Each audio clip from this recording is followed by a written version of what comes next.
That's my quick comment. नमस्कार, मैं हूँ Rakhi Jain. Let's my quick comment में आपका स्वागत है। दुनिया की सबसे संवेदनशील समुद्री राह, जहां से गुजरता है वैश्विक तेल का बड़ा हिस्सा, और अब वही रास्ता महाशक्तियों की टकराहट का मैदान बनता जा रहा है। हॉर्मुज़ स्ट्रेट में एक और बड़ी घटना हुई है।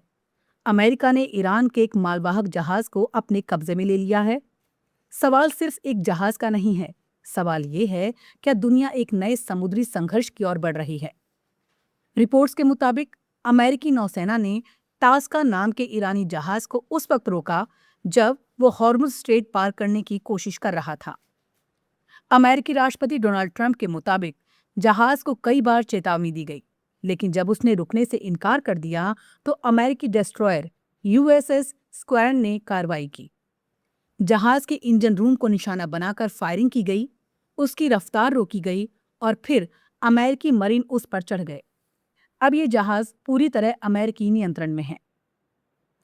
ये कार्रवाई ऐसे समय में हुई है जब अमेरिका पहले ही ईरान के खिलाफ नौसैनिक नाकेबंदी लागू कर चुका है। वॉशिंगटन का कहना है, नाकेबंदी क्षेत्रीय सुरक्षा और अपने हितों की रक्षा के लिए जरूरी है, लेकिन ईरान इसे सीधा सीधा अंतर्राष्ट्रीय कानून का उल्लंघन और समुद्री डकैती बता रहा है। ईरान के हजरत खातम अल अनमनिया सैन्य मुख्यालय का आरोप है कि अमेरिका ने न सिर्फ एक व्यापारिक जहाज पर हमला किया, बल्कि सीज़फायर का भी उल्लंघन किया।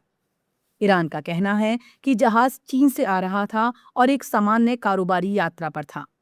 ऐसे में उस पर फायरिंग करना और कब्जा करना किसी भी तरह से जायज नहीं ठहराया जा सकता। यहीं से ये मामला और गंभीर हो जाता है, क्योंकि ये सिर्फ अमेरिका और ईरान के बीच का विवाद नहीं रह जाता। इसमें चीन, वैश्विक व्यापार और ऊर्जा आपूर्ति भी जुड़ जाती है। हॉर्मुज़ स्ट्रेट दुनिया के लिए बेहद अहम है। वैश्विक तेल और गैस का बड़ा हिस्सा इसी रास्ते से गुजरता है। ऐसे में जब इस रास्ते पर जहाज़ों को रोका जाता है, फायरिंग होती है और कब्जा किया जाता है, तो इसका असर पूरी दुनिया पर पड़ता है। इस घटना का सीधा असर पहले ही दिखने लगा है। कई जहाज़ों ने अपने रास्ते बदल लिए हैं, समुद्री ट्रैफिक कम हुआ है और ऊर्जा बाजार में अनिश्चितता बढ़ गई है। तेल की कीमतों पर इसका दबाव साफ नजर आ रहा है। लेकिन इस पूरी कहानी का दूसरा पहलू भी है, कूटनीति की विफलता। हाल ही में पाकिस्तान में हुई अमेरिका-ईरान वार्ता बेनतीजा रही। बातचीत का रास्ता कमजोर पड़ा और अब जमीनी हालात और ज्यादा आक्रामक होते जा रहे हैं। ईरान ने साफ कर दिया है कि जब तक अमेरिकी नाकेबंदी जारी रहेगी, वो किसी भी नई बातचीत में शामिल नहीं होगा। यानी संवाद की जगह अब शक्ति प्रदर्शन लेता जा रहा है। अमेरिका का तर्क है कि ईरान अपने परमाणु कार्यक्रम और समुद्री नियंत्रण के जरिए दबाव बना रहा है। वहीं ईरान का कहना है कि अमेरिका बातचीत के नाम पर वही हासिल करना चाहता है जो वो युद्ध में नहीं कर पाया।